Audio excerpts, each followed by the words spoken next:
Agora, te ouvindo falar, eu fiquei pensando aqui também, né, que tu trouxe esse enfoque bem escolar, que é como os estudantes chegam a ti, digamos assim, né, para começar a fazer pesquisa em educação, porque eles demoram um pouquinho para perceber que é possível fazer pesquisa em educação. Acho que tu poderia falar um pouco sobre isso também, assim, né, embora tu já tenha trazendo, vai tudo se articulando. Mas especificamente sobre esse ensino não escolar, né, fiquei pensando em termos de, hoje em dia, de homeschooling. Onde que tu encaixa isso para não cair nesse homeschooling barato de tirar as pessoas da escola e achar que qualquer um pode ensinar qualquer coisa aos pequenos, né?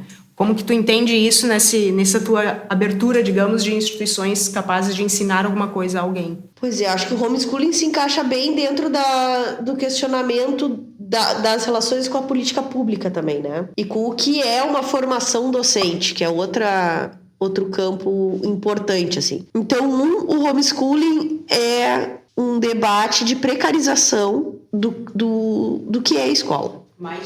Mais um.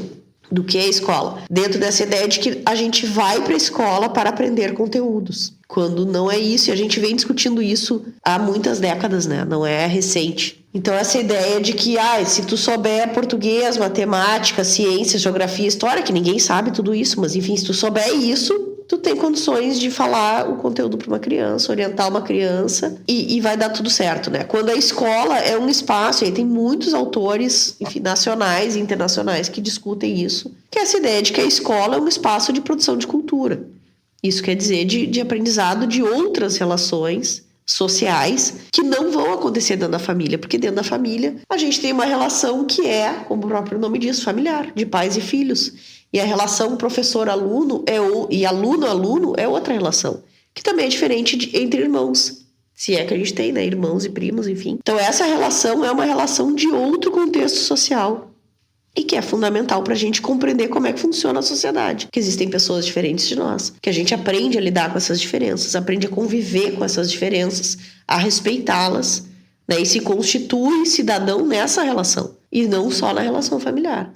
E a escola, com os seus próprios rituais, seus próprios horários, seus próprios tempos de aprendizado e instituição de relações, é que vai nos constituir como pessoas de uma determinada sociedade. E talvez essa discussão seja muito importante da gente, assim, não retomar na formação docente, porque eu acho que a gente também discute isso há um certo tempo, mas tomar isso como parte do nosso aprendizado. Por isso, muitas minhas críticas em relação a aprender metodologias de ensino, como se o ensino fosse só isso, né? Se eu aprender a dar aula de biologia celular, eu sou um bom professor. Não, se tu não entender que a escola tá ali para ensinar muito mais do que isso, tu não vai ser um bom professor. Isso não é uma boa escola, né? E boa escola é a que sabe que está ensinando outras relações. E aí tu consegue fazer uma defesa de por que o homeschooling não parece adequado. Caso contrário, não faz sentido, né?